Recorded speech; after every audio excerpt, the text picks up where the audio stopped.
welcome back to my channel. This is Luminosity here with a reading for the full moon in Aries. Just getting some astrological views. You can check out my blog, princesslemon.blogspot.com, for the full blog regarding the full moon in Aries, going into that a little deeper. But with this full moon, we have Chiron and Saturn and Uranus involved. Chiron is a couple of degrees away from the moon during the transit, and Uranus exactly 9 degrees retrograde is quincunxing the sun in Libra, and Saturn is in a square to Mars, still retrograde in Aries. So we definitely have some healing to do this full moon, so we can start releasing old emotions and getting more involved in new beginnings that are coming for us. And as you can see here, the two advice cards we have for this reading is new beginnings and opportunities in love and unconditional love, but compassion and unconditional love. So, and at the bottom is raise your vibe. So just starting out at the bottom of the deck, we have the Eight of Cups, the Seven of Cups here, King of Wands, and the Queen of Cups, clarified by the Empress here with the Seven of Cups. The King of Wands is clarified by the Nine of Disc and the Lust card, which is Leo in that deck. And the Queen of Cups is clarified by the Nine of Wands. So, yeah, just getting into it. The overall energy is about us, needing to step away from something that emotionally is pretty much draining us. It's time to, walk towards that mountain. It's time to get over the hump. And this picture is an eclipse. So this is going to be a tough change that emotionally we are dealing with and facing. Or it may be hard for other people we see that are having a tough time dealing with letting go of some old residual emotions. This is Pisces energy.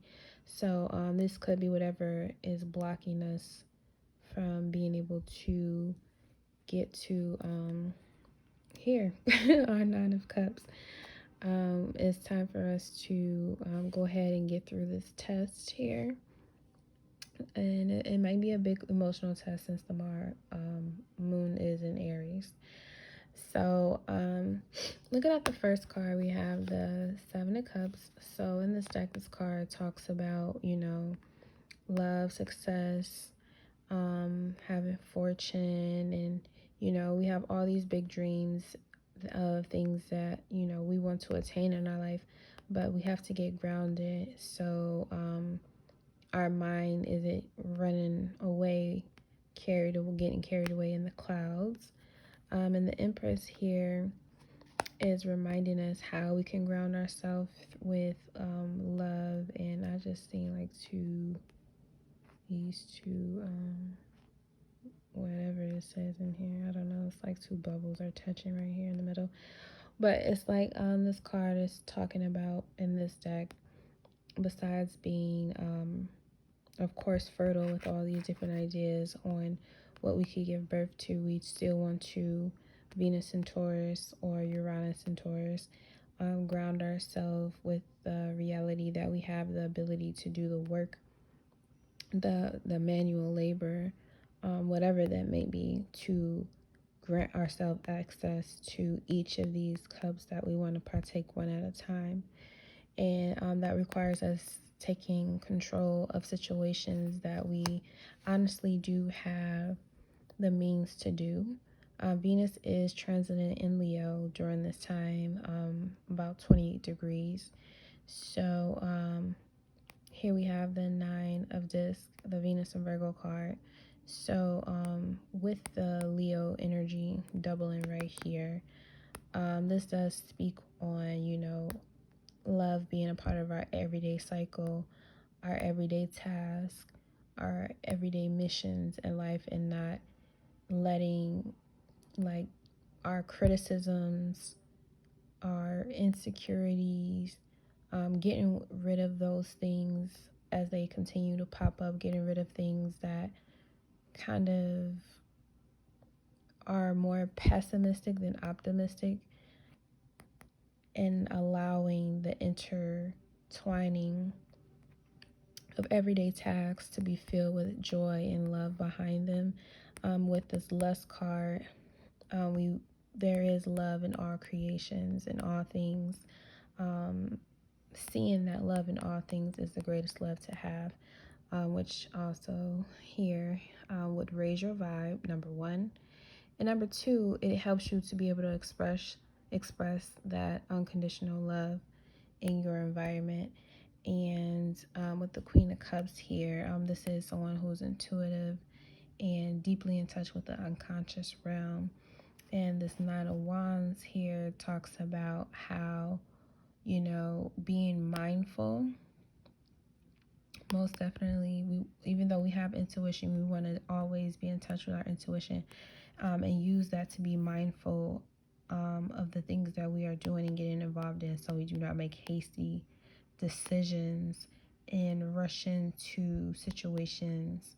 So when it talks about when it comes to walking away from things that are emotionally draining us, that we need to get rid of, we may have a lot of different ways on how we want to do that. We may have a lot of dreams that are connected to this emotional connection that we need to get rid of, and we may need to be realistic about the work we have to do in order to separate ourselves emotionally from the idealistic way and the reality of the situation that we would actually have to put the work in to do.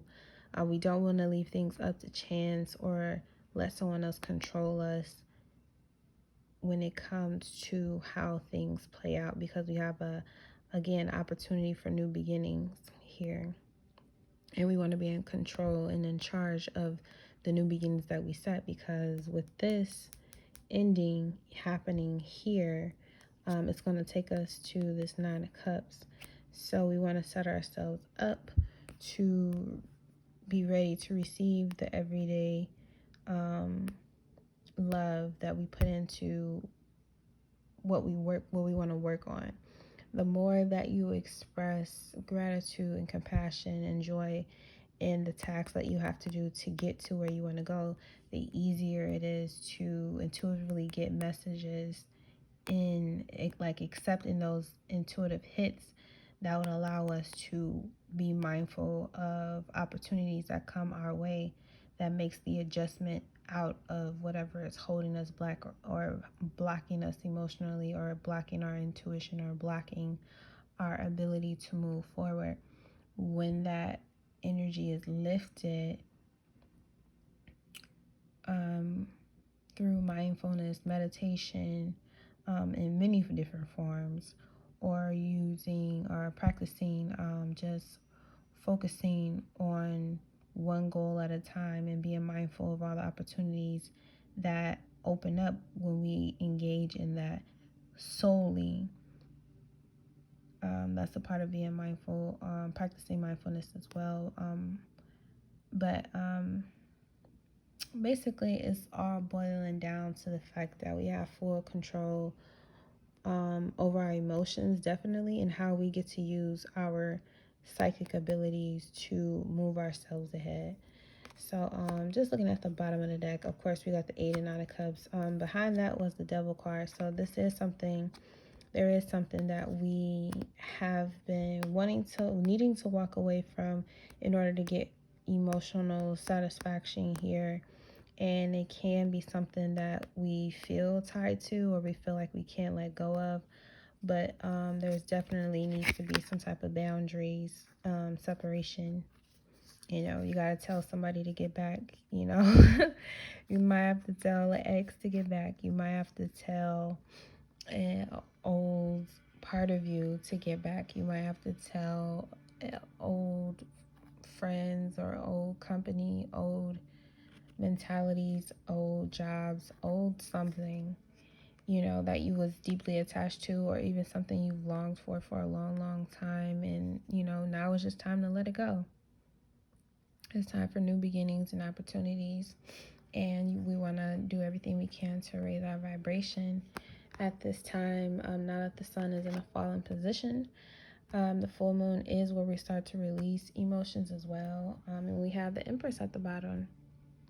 Okay. So we definitely walking away from something, feeling better, standing up to whatever person, place, or thing that makes us feel like we should cower or we should be afraid. And we really don't have to be afraid. We have all the energy we need to fight back, to protect ourselves.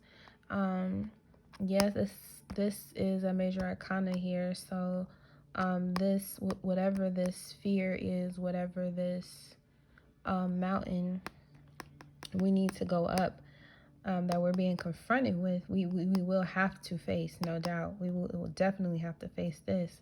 However, we have the ability to fight back and stand up for ourselves, create boundaries for ourselves. That means having respect for yourself and demanding respect for yourself. You don't have to cause a fight, but it is Aries energy, let's be honest. It is Aries energy. So, I mean, if you got to, you know, handle yourself, protect yourself in the name of love, please do so.